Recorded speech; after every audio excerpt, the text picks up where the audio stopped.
అందరికీ నమస్కారం. ఈరోజు ఉదయం 11 గంటల నుంచి 12 గంటల వరకు డాక్టర్ సునీత స్వర్గీయ అంటే అతి దారుణంగా చంపబడ్డ వైఎస్ వివేకానంద రెడ్డి గారి ఏకైక కుమార్తె తను ఢిల్లీలో తనకు జరిగిన కష్టం గురించి వివరించి, ఇటువంటి కష్టం మరెవరికి రాకుండా ఉండాలి అంటే ఈ పనికి మాలిన దరిద్రపు ప్రభుత్వాన్ని దించటం తప్ప ఇంకొక ఆల్టర్నేటివ్ లేదు అని చాలా స్పష్టంగా చెప్పింది. అద్భుతంగా తను ఒక ప్రొఫెషనల్ డాక్టర్ అయినా కూడా చాలా అద్భుతంగా తన ఆలోచనల్ని ప్రజలతో పంచుకుంది. విలువలు, విశ్వసనీయత, మాట తప్పను మడమ తిప్పను, నా అక్క చెల్లెమ్మలు, ఇవన్నీ ఉత్తి మాటలేనా, నీటి మూటలేనా అని తను తన సోకాల్డ్ సహోదరుణ్ణి ప్రశ్నించింది. ఎందుకు ఇటువంటి మాటలు, చెప్పేదొకటి చేసేదొకట అని చెప్పి తను ప్రశ్నించిన తీరు అత్యంత ముదావహం. ఆ మాటల్లో బాధ, కోపం, నిస్సహాయత కూడా కనపడింది. నిస్సహాయత అని ఎందుకు అంటున్నానంటే, నా ప్రయత్నం నేను చేస్తున్నా, మరెవరికి ఇలా జరగకూడదని. డాక్టర్ సుధాకర్ని కొట్టి చచ్చేలా చేశారు. Nobody to question.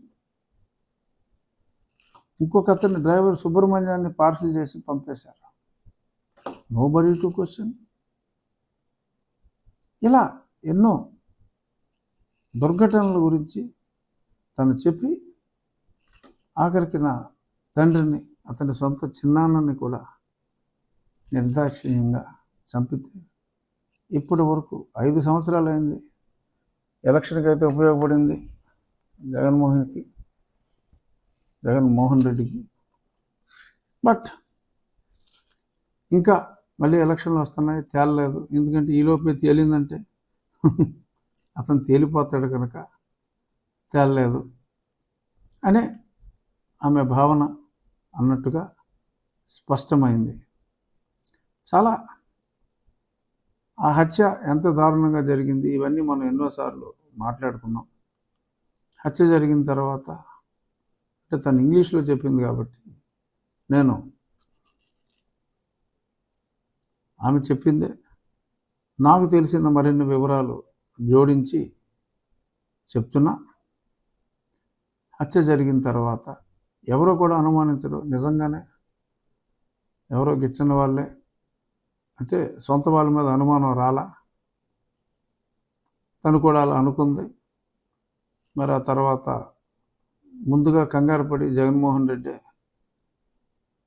సిబిఐకి అప్పచెప్పాలి అని చెప్పి ఎలక్షన్ ముందు సిబిఐకి అప్పచెప్తే వాళ్ళు ఏమైనా చిటిక్కుమని ఈలోపు స్టేట్ వాళ్ళు ఉంటే కనుక తక్కువని ఏమైనా కేసు పెడితే దెబ్బైపోతారని సిబిఐ అని గొడవ చేసి, అంటే సిబిఐకి వెళ్ళాలంటే టైం పడుతుంది కదా, ఈలోపు ఎలక్షన్ అయిపోతుంది కదా, అందుకని టైమింగ్ చూసి వేసేసినట్టుగా మనకు అర్థమవుతుంది. సో ఇప్పుడు సిబిఐ అన్నారు. తర్వాత ఆయన వచ్చిన తర్వాత సిబిఐ అక్కర్లేదనుకున్నారు, మేమే ఇన్వెస్టిగేట్ చేస్తామని. ఎవరికైనా అన్యాయం జరిగితే నెల రోజుల్లో దిశ చట్టాలని చెప్పారు కదా, కానీ ఈ కేసు మటుకు నడవదు. సరే చూసి సునీత ఇంకా నేను సిబిఐకి నేనే అడుగుతానని చెప్పి సిబిఐ విచారణ అడగటానికి రెడీ అయితే, మరి వైవి సుబ్బారెడ్డి, సజ్జల ఇలాంటి కొద్దిమంది రెడ్డి నాయకులు, తాలిగాళ్ళు బేసిక్గా, ఎందుకమ్మా ఇలాగా సిబిఐకి వెళ్ళటం అని అన్నప్పుడు అమ్మాయికి అనుమానం వచ్చింది. కొంపతీసి ఇల్లు వేసేసారంటారా అని. సరే అనుమానాన్ని బయట పెట్టలేదు. వాళ్ళ అన్నయ్యని ముద్దుల అన్నయ్యని కలిసి ఏదో రక్త సంబంధంలో ఈవిడ సావిత్రి, ఆయన ఎన్టీ రామారావు అనుకుని ఉంటుంది పాపం పిచ్చి తల్లి. వెళ్ళి అనియ అని చెప్పి అడిగితే ఏమవుతుంది, సిబిఐకి వెళ్తే నా మీద 11 కేసులు ఉన్నాయి, 12వ కేసు అవుతుంది. అవినాష్ రెడ్డి బీజేపీలో జాయిన్ అయిపోతాడు. అంటే తన బాధ తను చెప్పుకుంటూ ఉంటే 11వ కేసుకి 12వ కేసు అవుతుంది అంటే అవినాష్ రెడ్డి మీద 11 కేసులు లేవు, ఇతని మీద 11 కేసులు ఉన్నాయి, 12వ కేసు అవుతుందంటే బై మిస్టేక్ అంతరాత్మ అలా పలికించిందా మర్డర్లో తిని ఉన్నాడని? మరి ఎందుకు ఆ మాట అని ఉంటాడు జగన్మోహన్ రెడ్డి? 12వ కేసు అవుతుంది నా మీద అని అనవలసిన అవసరం ఏమిటి అనేది ఇక్కడ విజ్ఞులైన టీవీ ప్రేక్షకులు ఆలోచించండి.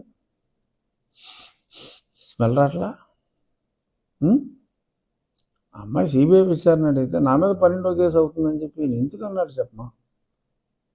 Please think, point to be noted, note చేయండి. అలాగే అవినాష్ రెడ్డి బీజేపీలోకి వెళ్ళిపోతాడు అంటే అవినాష్ రెడ్డి ద్వారా చేసినట్టు మరి ఆయన చెప్పకనే చెప్పాడా? మరి ఇలా అన్న తర్వాత మరి డాక్టర్ సునీతకు అనుమానం ఎక్కువైంది, కానీ బయటపడలేదు. తను పోరాడింది. సిబిఐ విచారణకి హైకోర్టు ఆదేశించింది జగన్మోహన్ రెడ్డి గారి అభిష్టానికి విరుద్ధంగా. మరి వాళ్ళు ఎంక్వైరీ మొదలుపెట్టారు. ఆ తర్వాత మరి ఒక షేప్కి వచ్చింది. మధ్యలో గౌరవ్ అధికారి ఎవరు ఉన్నారు, మరి ఆ అధికారిని వీళ్ళు మొత్తం మీద చివరిలో ఎందుకనో అతన్ని మార్చారు. రామ్ సింగ్కి బాధ్యతలన్నీ అప్పచెప్పిన తర్వాత కేసు కాస్త అశ్వవేగంతో పరిగెడుతూ ఉంటే వీళ్ళు ఏదో కుబసాలు కదిలేలా ఉన్నాయని చెప్పి ముందు ఏదో క్యాష్తో మేనేజ్ చేయాలని చూశారట. అఫ్కోర్స్ ఈ విషయం అమ్మాయి ఇప్పుడు చెప్పలేదు, నాకు తెలుసు.